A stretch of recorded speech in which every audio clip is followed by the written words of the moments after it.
Guys, welcome to my YouTube channel. आज की इस वीडियो में हम बात करेंगे कॉन्टिन्यूटी ऑफ अ फंक्शन के बारे में। इससे पहले जो हमारी दो वीडियोस थी कैलकुलस के ऊपर, उसमें मैंने आपको एक वीडियो में डोमेन और रेंज के बारे में बताया था और दूसरे वीडियो में लिमिट के बारे में बताया था। एक तीसरा पार्ट भी था जिसमें मैंने आपको लिमिट का जो स्पेशल केस होता है इनडिटरमिनेट फॉर्म, उसके बारे में बताया था। तो आज हम बात करेंगे कॉन्टिन्यूटी और डिफरेंशिएबिलिटी दोनों के बारे में। आइए चलिए वीडियो स्टार्ट करते हैं।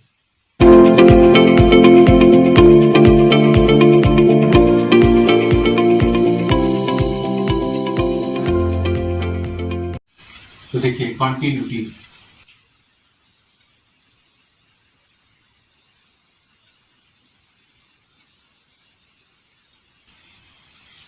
सबसे पहले हम इसका मतलब समझ ले क्या होता है। कॉन्टिन्यूअस का मतलब होता है लगातार, ठीक है।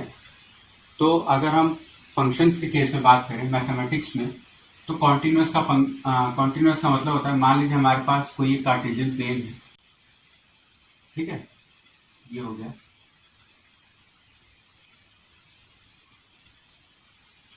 अब इसमें कॉन्टिन्यूअस की अगर हम बात करें तो मान लीजिए हमने किसी एक पॉइंट से मार्कर बिना उठाए हमने कर्व ड्रॉ कर दिया, ये हमारा हो गया कर्व।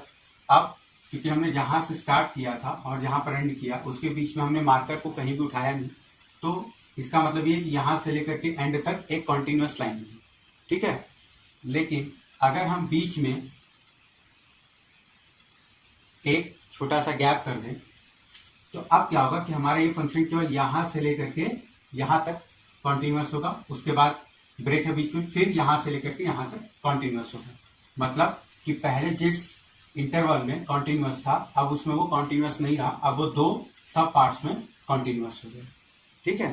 तो अगर हम इसी चीज को और पीस में बढ़ा दे तो उसको हम बोलते हैं पीस वाइज कॉन्टिन्यूअस। तो ये अभी आपके आगे का टॉपिक है, अभी मैं आपको बताऊंगा सिंपली कि कॉन्टिन्यूअस क्या होता है। तो देखिए कॉन्टिन्यूअस फंक्शन में होता क्या है,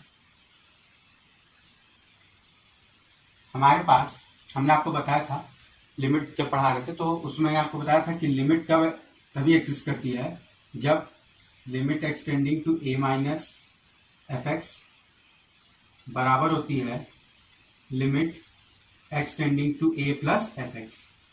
मतलब कि लेफ्ट हैंड लिमिट और राइट हैंड लिमिट जब आपस में बराबर होती है तभी हम कहते हैं कि कोई फंक्शन है उसकी एक पर्टिकुलर वैल्यू ए पर फंक्शन की लिमिट एग्जिस्ट कर रही है। अब अगर हमारी ये वैल्यूज आपस में बराबर है और यही वैल्यू यानी limit x tending to a f x function के उस पर्टिकुलर वैल्यू पर के बराबर है, मतलब कि अगर हम लिमिट निकाल रहे हैं at x tending to a f x, अगर वही वैल्यू एफ ए के बराबर है तो हम कहते हैं कि फंक्शन हमारा क्या है, कॉन्टिन्यूअस है।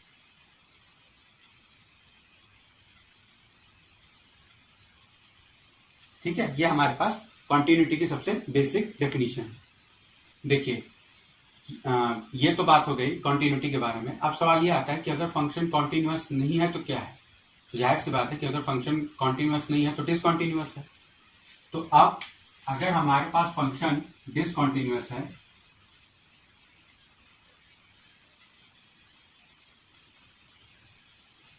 तो वो डिसकॉन्टिन्यूअस किस तरह से है, ठीक है।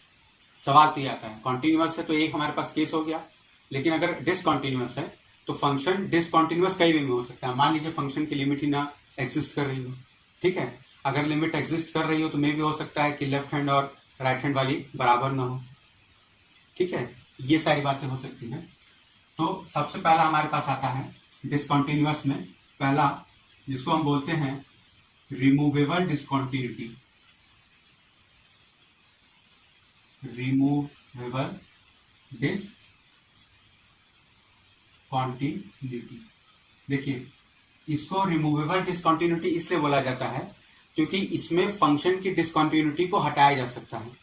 वो कैसे, मैं आपको बता दूं कि मान लीजिए हमारे पास limit x tending to a minus f x बराबर limit x tending to a plus f x, ठीक है, not equal to f of a. मतलब हमें ये कह रहा है कि लिमिट ऑफ द फंक्शन जो है वो एग्जिस्ट कर रही है, क्योंकि उसकी लेफ्ट हैंड लिमिट और राइट हैंड लिमिट आपस में क्या है, बराबर है, पर वो वैल्यू ऑफ द फंक्शन के बराबर नहीं है। मतलब फंक्शन उस पॉइंट पर जो वैल्यू दे रहा है स्पेशली वो इनकी लिमिट्स के बराबर नहीं है। तो इस टाइप की जब भी डिसकंटिन्यूटी आती है तो हम उसको बोलते हैं रिमूवेबल डिसकंटिन्यूटी। ठीक है। अब सेकंड आता है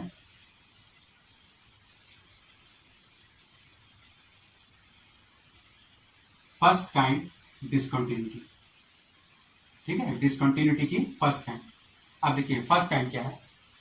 फर्स्ट काइंड में मान लीजिए कि आपने वैल्यू ऑफ द फंक्शन को डिफाइन कर दिया उस पॉइंट पे, ठीक है, हमारे पास है। लेकिन अगर हमें केस ऐसा मिल जाए कि मान लीजिए हमारी limit x tending to a minus f x बराबर हो एफ ए के, लेकिन उसकी राइट हैंड लिमिट जो है वो बराबर ना हो एफ ए के। ठीक है, अगर ऐसा हो जाए कि हमारी लिमिट मतलब left hand limit value of the function के बराबर हो पर वो वैल्यू राइट हैंड लिमिट के बराबर ना हो, तो ऐसे केस में हम इसको डालते हैं डिसकंटिन्यूटी ऑफ फर्स्ट काइंड में। और चूंकि इसमें राइट हैंड वाली लिमिट बराबर नहीं है, लेफ्ट हैंड वाली वैल्यू ऑफ द फंक्शन के बराबर है पर राइट हैंड वाली नहीं है, इसलिए हम इसको बोलते हैं फ्रॉम राइट। मतलब discontinuity of first kind from right. ठीक है। अब limit x tending to a plus f x is equal to f a not equal to limit x tending to a minus f x. अब यहां पर क्या है, right hand limit हमारी value of the function के बराबर है पर लेफ्ट हैंड लिमिट क्या है, उसके बराबर नहीं है। तो ऐसे केस में हम इसी को बोल देते हैं discontinuity of first kind from left. ठीक है। अब देखिए हमारे पास एक थर्ड टाइप इसी में आ जाती है जिसको हम बोलते हैं डिसकंटिन्यूटी ऑफ सेकंड काइंड।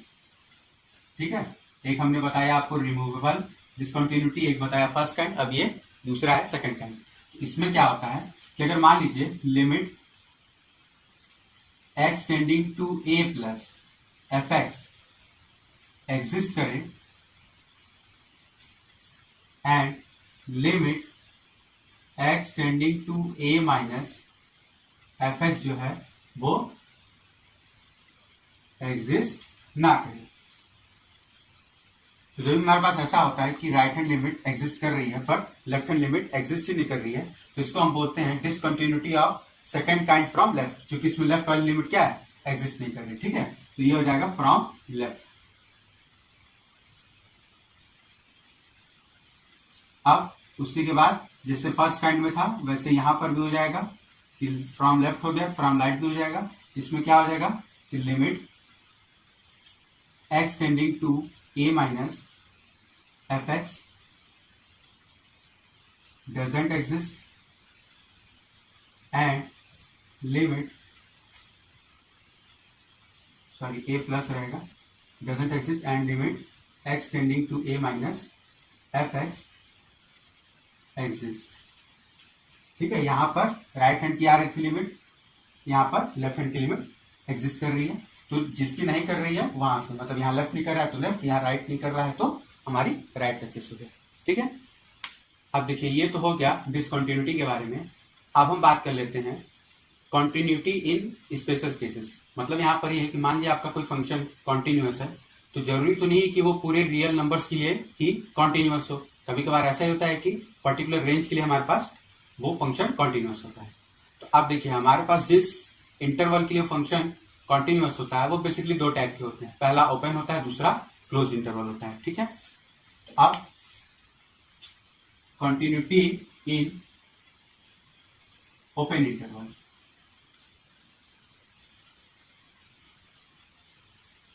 देखिए ओपन इंटरवल में कोई भी फंक्शन, मान लीजिए हमारे पास कोई ओपन इंटरवल है a कॉमा बी, तो इस ओपन इंटरवल ए बी में कोई भी फंक्शन तभी कॉन्टिन्यूअस होगा जब वो ए और बी के बीच में हर एक वैल्यू के लिए कॉन्टिन्यूअस होगा।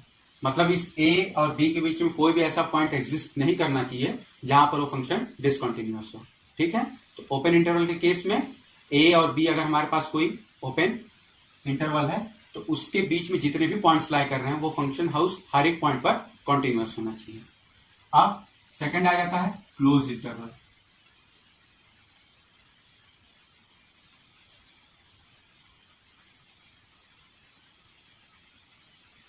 क्लोज इंटरवल तो देखिए हमारे पास अगर मान लें कि हमारे पास कोई क्लोज इंटरवल है a कॉमा बी, ठीक है, तो क्लोज इंटरवल में क्या होता है कि हमारा पहला तो होता है कि f must be continuous in open interval a b. पहली चीज तो हमारे पास यही आ गई। तो ये चीज याद रखिए, चाहे हमारे पास इंटरवल ओपन हो या क्लोज्ड हो, हमें सबसे पहले चीज यही चेक करनी होती है कि वो ओपन इंटरवल में फंक्शन कॉन्टिन्यूअस है या नहीं। अगर ओपन का केस होगा तो हमारे पास एज इट इज जो चीज था वो हमें मिल गई, लेकिन अगर क्लोज का केस है तो सबसे पहले हम ये चेक करेंगे। अगर ये टेस्ट पास हो जाता है तो उसके बाद हम क्या करते हैं, limit x tending to a plus f x must be equal to f a. मतलब हमारे पास ये क्लोज इंटरवल है, तो हम ये कह सकते हैं कि अगर जो पहली वाली वैल्यू है अगर उसमें हम राइट से अप्रोच करें, मान लीजिए हमारे पास ये नंबर लाइन है, ये a हो गया, ये आपका b हो गया, तो अब इसमें ये कह रहा है क्योंकि हम इस वैल्यू को ले रहे हैं तो इस वैल्यू की तरफ राइट से अप्रोच, ठीक है, limit x tending to a plus, जो राइट से अप्रोच है वो आपका उस वैल्यू ऑफ द फंक्शन के बराबर होना चाहिए, ठीक है, तभी कॉन्टिन्यूअस होगा। एंड इसके साथ साथ limit x tending to b minus f x must be equal to f t. मतलब अब जब हम लेफ्ट से अप्रोच करेंगे इस इंटरवल के दूसरे एंड की तरफ, तो चूंकि अब जो भी वैल्यूज होंगी वो b से छोटी होंगी, यहाँ पर जो भी वैल्यूज होंगी a या a से बड़ी होंगी, यहाँ पर जो भी वैल्यूज होंगी b या b से छोटी होंगी, तो b की तरफ जब लेफ्ट से अप्रोच करेंगे तो वो वैल्यू f ऑफ p के बराबर होनी चाहिए, ठीक है। अब देखिए हम बात कर लेते हैं कुछ प्रॉपर्टीज के बारे में।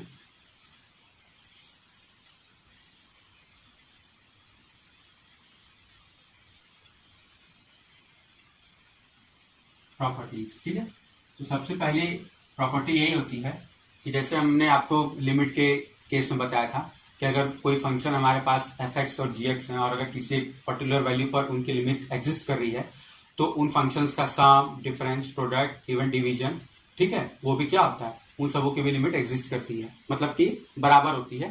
तो यहां पर ये होता है कि अगर प्रॉपर्टीज में होता है if f and g are continuous functions, तो हम ये कह सकते हैं कि f plus minus g comma f into g and f upon g भी क्या होगा, कॉन्टिन्यूअस होगा। ये प्रोवाइडेड होता है कि g वाली जो वैल्यू है वो बराबर नहीं होनी चाहिए जीरो के, ठीक है। क्वेश्चन में ये रूल है कि आपका अगर जो वैल्यू डिनोमिनेटर में है वो वैल्यू जीरो के बराबर नहीं होनी चाहिए। अब देखिए दूसरी हमारे पास जो प्रॉपर्टी है वो कह रहा है कि मान लीजिए हमारे पास कोई एक फंक्शन दिया हुआ है, ठीक है, और उस फंक्शन में किसी एक पर्टिकुलर पॉइंट ए पर उस फंक्शन की वैल्यू जीरो नहीं है, ठीक है। हमारे पास कोई एक फंक्शन है जिसमें पर्टिकुलर हमने कोई पॉइंट ले लिया है ए।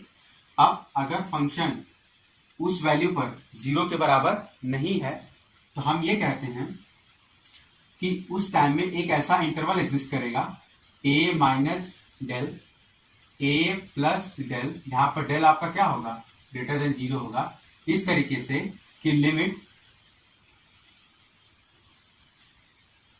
एक्स टेंडिंग टू, मतलब लिमिट ना करके हम ये करें for all x belongs to a minus delta, a plus delta, मतलब हर उस एक्स के लिए जो कि इसमें बिलोंग करेगा f x has same sign as f a, ठीक है। इसका मैं आपको अगर ग्राफिकली मतलब समझा दूं तो ग्राफिकली ये चीज ये बोली जाती है कि मान लीजिए हमारे पास ये कोई कार्टेशियन प्लेन हो गया, मान लीजिए ये कोई फंक्शन हो गया हमारे पास, तो अगर हम यहां पर कोई पर्टिकुलर वैल्यू ए लेते हैं ठीक है। तो अब हमारे पास एक इंटरवल ऐसा एग्जिस्ट करेगा, मान लीजिए हमारे पास ये डेल्टा हो गया, तो ये चीज हमारी कितनी हो जाएगी, ए प्लस डेल्टा,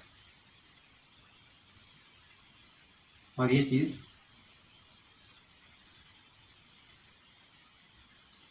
ए माइनस डेल्टा। तो अब ये कह रहा है कि हमारे पास कोई ना कोई एक ऐसा डेल्टा एग्जिस्ट करेगा जिसमें कि अगर हम एक्स की वैल्यू रखेंगे तो जो साइन इस एफ ए का है वही साइन इस इंटरवल में जब एक्स बिलोंग करेगा उसका भी होगा। ठीक है। अब ये डेल्टा जो है आपका वो छोटा से छोटा वैल्यू ले ले, कितना भी छोटा ले ले, ठीक है, जीरो नहीं लेगा एग्जैक्ट, लेकिन जीरो से कितना भी क्लोज वैल्यू ले ले, कोई ना कोई ऐसा इंटरवल आएगा जहां पर जब उसमें एक्स बिलोंग करेगा तो हमारे पास एफ एक्स और एफ ए का साइन क्या होगा, सेम होगा। ठीक है। अब देखिए हमारे पास तीसरी प्रॉपर्टी ये होती है कि हमारा एफ एक्स जो है अगर वो कॉन्टिन्यूअस है, ठीक है, f x is continuous in closed interval a b. अगर एफ एक्स हमारा क्लोज इंटरवल ए बी में कॉन्टिन्यूअस है तो अब ये प्रॉपर्टी में ये बताती है कि वो फंक्शन जो होगा वो बाउंडेड होगा। बाउंडेड का मतलब देखिए मैं आपको बता दूं कि वो एक पर्टिकुलर किसी के वैल्यू से बड़ा या बराबर और किसी एक पर्टिकुलर एम वैल्यू से छोटा या उसके बराबर होगा, और ये के और एम क्या होंगे, फाइनाइट वैल्यूज होंगी। तो यही कह रहा है कि अगर हमारा कोई फंक्शन किसी क्लोज इंटरवल में कॉन्टिन्यूअस है तो वो फंक्शन जो है वो बाउंडेड भी होगा। ठीक है। चौथी प्रॉपर्टी ये होती है कि मान लीजिए हमारे पास कोई एक इंटरवल है ए से बी में, ठीक है, और हमें ये कह रहा है कि अगर एफ ए और एफ बी हमारे पास अपोजिट साइंस में, ठीक है, तो मान लीजिए लेट हमारे पास कोई एक इंटरवल है a b and f a and f b are of opposite sign. देखिए f a and f b are of opposite signs मतलब कि अगर एक वैल्यू प्लस है तो दूसरी वैल्यू माइनस होगी। ठीक है, यही इसके कहने का मतलब है। तो अब ये प्रॉपर्टी में बताती है कि f x is equal to 0, at least उसका एक सोल्यूशन होगा।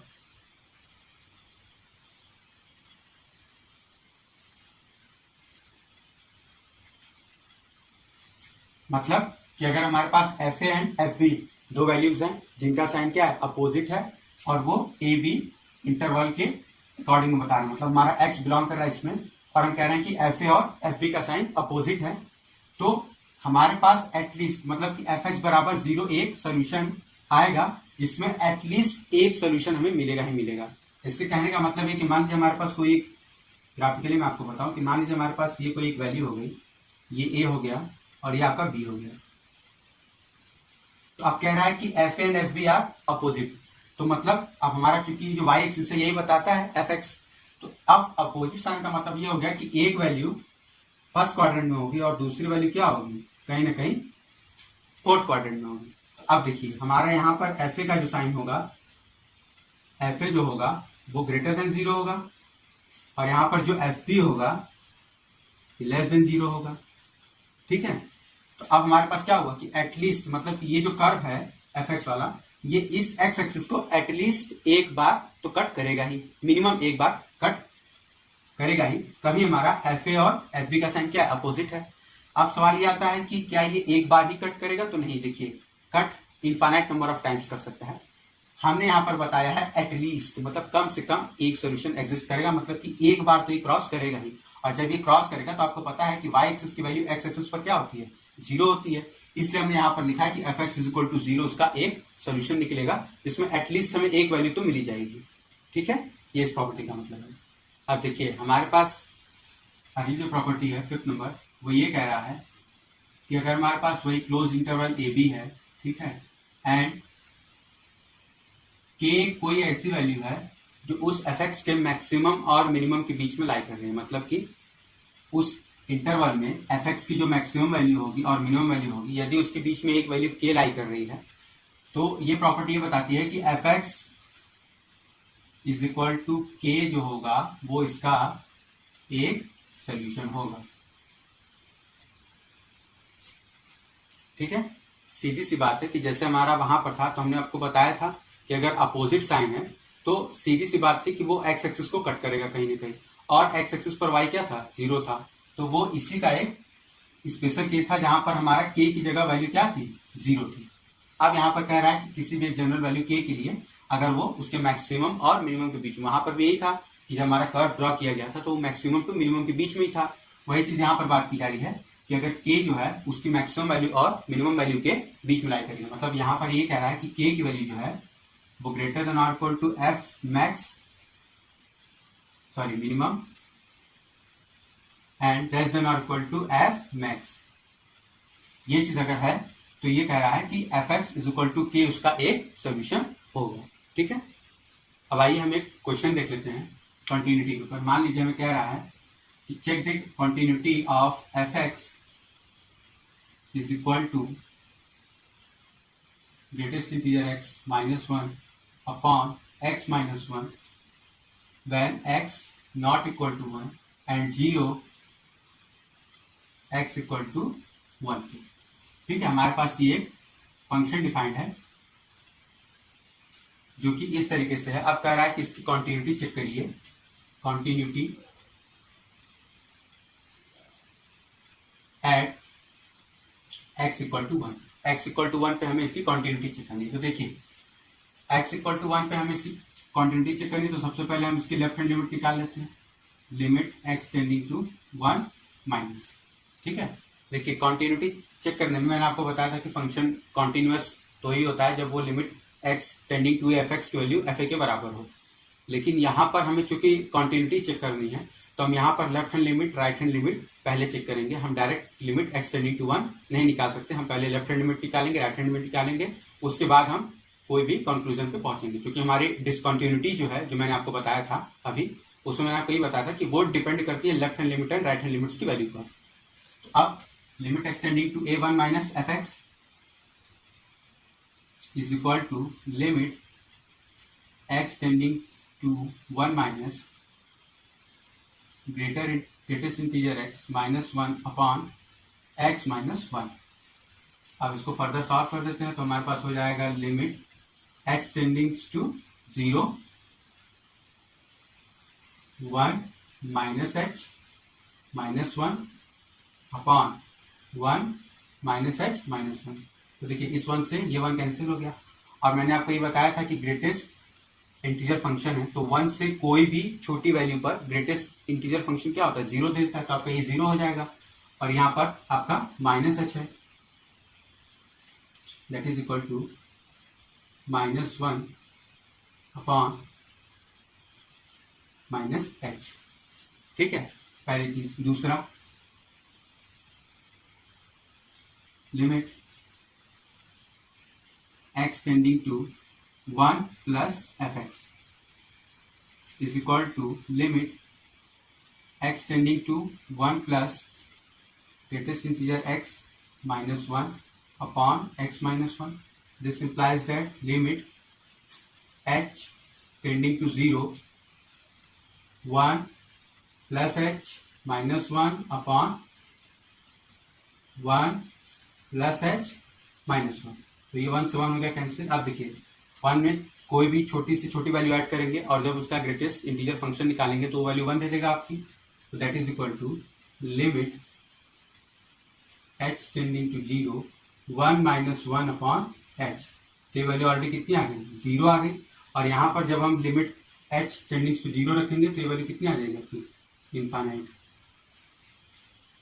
ठीक है, तो अब ये इनफाइनाइट आ गई आपकी। ठीक है, और ये वैल्यू आ गई 0। तो देखिए लेफ्ट हैंड लिमिट ये राइट हैंड लिमिट है, ये लेफ्ट हैंड लिमिट है। अब हम f ऑफ 1 की बात करें, f ऑफ 1 कितना है, 0 है हमारा।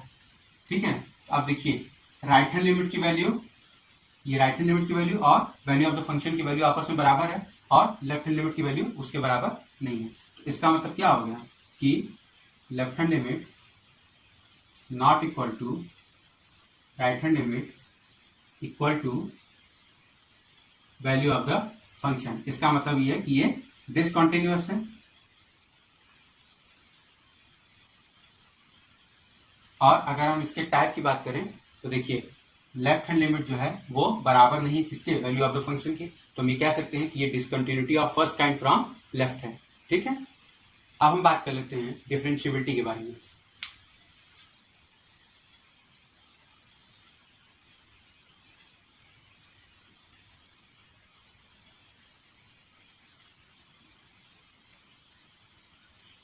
देखिए, हमारा जो भी सीक्वेंस चल रहा है कैलकुलस में, वो सारा का सारा एक दूसरे पर डिपेंड हो रहा है। जैसे मैंने आपको पहले बताया कि जब हमारे पास क्लोज इंटरवल से काम नहीं बनता है, मतलब अगर डोमेन जब हम निकालते हैं तो कोई पर्टिकुलर जब वैल्यू हम डोमेन से निकाल देते हैं, जिस वैल्यू पर हमारा फंक्शन डिफाइन नहीं होता है, तो हम क्या करते हैं, वहां पर ओपन इंटरवल चूज करते हैं। तो ओपन इंटरवल चूज करने की वजह से हमारे पास क्या आया, लिमिट का आया कॉन्सेप्ट। अब लिमिट का जब कॉन्सेप्ट आया तो हमने आपको ये बताया कि अगर लिमिट एग्जिस्ट कर रही है तभी फंक्शन क्या होगा, कॉन्टिन्यूअस के बारे में हम सोच सकते हैं कि फंक्शन कॉन्टिन्यूअस है या नहीं। अगर लिमिट एग्जिस्ट नहीं कर रही है तो बात ही खत्म हो जाएगी, लेकिन अगर लिमिट एग्जिस्ट कर रही है तो हम सोच सकते हैं कि फंक्शन कॉन्टिन्यूअस है या नहीं। अब अगर हमारी लिमिट एग्जिस्ट कर रही है और फंक्शन कॉन्टिन्यूअस भी है, तब हम ये देखेंगे कि फंक्शन हमारा डिफरेंशिएबल है या नहीं। ठीक है, तो अब यहां पर क्या होता है कि मान लीजिए हमारे पास कोई एक इंटरवल है ए बी, मैं आपको बेसिक डेफिनेशन बता रहा हूं, और एक हम वैल्यू सी ले लेते हैं, take c belongs to a b. ठीक है, तो अब हमारे पास एफ डैश सी जो होता है वो वैल्यू होता है f b minus f a upon b minus a. ये हमारे पास एक बेसिक सा डेफिनेशन है जब हमारे पास इंटरवल दी हुई है। लेकिन अगर हमारे पास इंटरवल ना दिया रहा हो तब हम क्या करेंगे, तो उस कंडीशन हमारे पास होता है f dash c is equal to f x minus f c upon c minus a. और यहां पर चूंकि देखिए यहां पर तो फिक्स वैल्यूज थी, क्लोज इंटरवल था, लेकिन अब यहां पर हमारे पास फिक्स वैल्यू नहीं है, तो हम यहां पर इसको इस तरीके से लिखेंगे, limit x tending to c। यहां पर ये x माइनस सी होगा। ठीक है, limit x tending to c, ये हमारी f डैश c की वैल्यू मिल जाएगी। और यही तो हमारे बेसिकली फॉर्मूले की, ये अलग अलग थ्योरम्स पर बेस्ड है। ठीक है, तो हमारे पास सबसे बेसिक डेफिनेशन ये हो जाती है, जिसमें हमें कोई भी इंटरवल से मतलब नहीं होता, हम किसी पर्टिकुलर पॉइंट एफ सी पर बात कर लेते हैं और ये मान लेते हैं कि वो फंक्शन क्या है, रियल वैल्यूज के लिए कॉन्टिन्यूअस है। तो हम किसी एक पर्टिकुलर वैल्यू सी के लिए उसकी डिफरेंशिएबिलिटी चेक करने के लिए ये रूल लगाते हैं।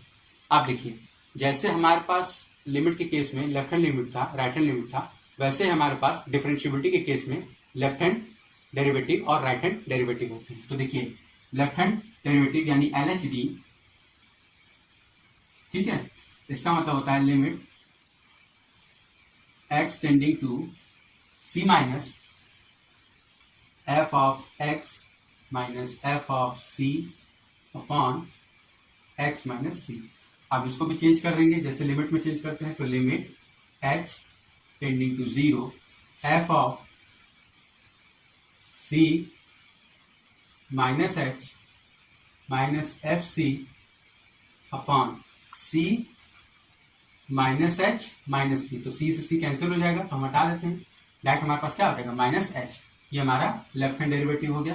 अब बात कर लेते हैं राइट हैंड डेरिवेटिव के बारे में। तो राइट हैंड डेरिवेटिव होगा limit x tending to c plus f of x minus f of c upon x minus c। अब अगेन हम वही काम करेंगे, तो limit h tending to 0 f of c plus h minus f of c upon c plus h minus c। तो देखिए c से c cancel हो जाएगा, तो आपका बचेगा केवल h। अब हमारा कोई भी फंक्शन है उसका डेरिवेटिव एग्जिस्ट तभी करेगा जब लिमिट के केस में जहां होता था वैसे यहां भी होगा कि जब हमारा लेफ्ट हैंड डेरिवेटिव और राइट हैंड डेरिवेटिव आपस में क्या हो, बराबर हो।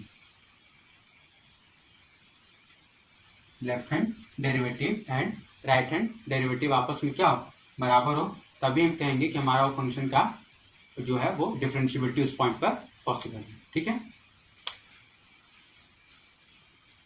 सॉरी यहाँ ये इक्वल टू होगा left hand derivative is equal to right hand derivative. अब देखिए हम ये देख लेते हैं कि कॉन्टिन्यूटी और डिफरेंशिएबिलिटी के बीच में रिलेशन क्या होता है। तो उसमें सीधा सा एक थ्योरम है,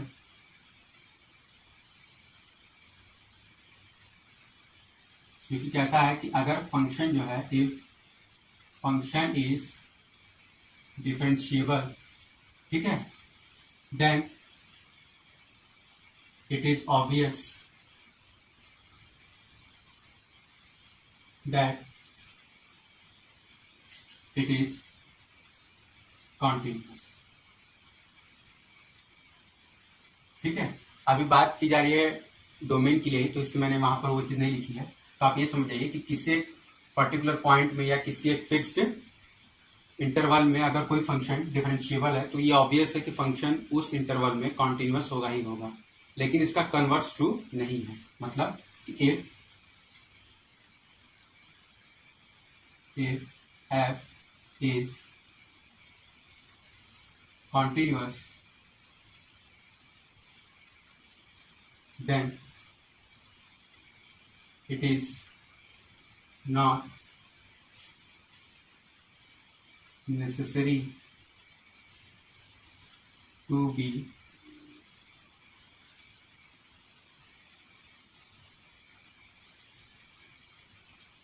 differentiable। मतलब अगर फंक्शन डिफरेंशिएबल है तो कॉन्टिन्यूअस होगा ही होगा, लेकिन अगर फंक्शन कॉन्टिन्यूअस है तो जरूरी नहीं है कि वो फंक्शन क्या हो, डिफरेंशिएबल भी हो। ठीक है, अब देखिए हम बात कर लेते हैं, जैसे हमने कॉन्टिन्यूटी के बारे में बात की थी कि ओपन इंटरवल के केस में होता है और क्लोज इंटरवल के केस में होता है, वैसे हम यहाँ पर बात कर लेते हैं। तो देखिए ओपन इंटरवल मुझे आपको बताने की जरूरत नहीं, क्योंकि जो नॉर्मल केस था वही होगा कि ओपन इंटरवल ए बी है तो कोई भी एक सी लेंगे, तो वही चीज हम करेंगे कि लिमिट एक्सटेंडिंग टू सी वगैरह करके जैसे निकाले तो ऐसे करेंगे। क्लोज्ड इंटरवल इंपॉर्टेंट है, वो मैं आपको बता देता हूं कि हमारे पास अगर कोई फंक्शन है जो कि क्लोज इंटरवल में कॉन्टिन्यूअस है, तो वो उस क्लोज्ड इंटरवल में डिफरेंशिएबल तभी होगा जब पहला कि वो उस ओपन इंटरवल में डिफरेंशिएबल हो। ठीक है, पहली चीज। दूसरा, अगर उसके हम एंड पॉइंट्स की बात करें, क्योंकि हम क्लोज इंटरवल की बात कर रहे हैं, तो अगर हम उसके एंड पॉइंट्स की बात करें तो हमारे पास ये कंडीशन जरूर होनी चाहिए, वो है limit x tending to a plus f of x minus f of a upon x minus a exist करना चाहिए, and limit x tending to b minus f of x f of b upon x minus b भी exist करनी चाहिए। ठीक है, अगर ये दोनों भी लिमिट एग्जिस्ट कर रही हैं ओपन इंटरवल के एडिशन में, तो हम ये कह सकते हैं कि वो फंक्शन जो है वो उस क्लोज्ड इंटरवल में भी क्या होगा, डिफरेंशिएबल होगा। ठीक है, तो देखिए आज के वीडियो में इतना ही। आज के वीडियो में हमने देखा कॉन्टिन्यूटी एंड डिफरेंशिएबिलिटी के बारे में।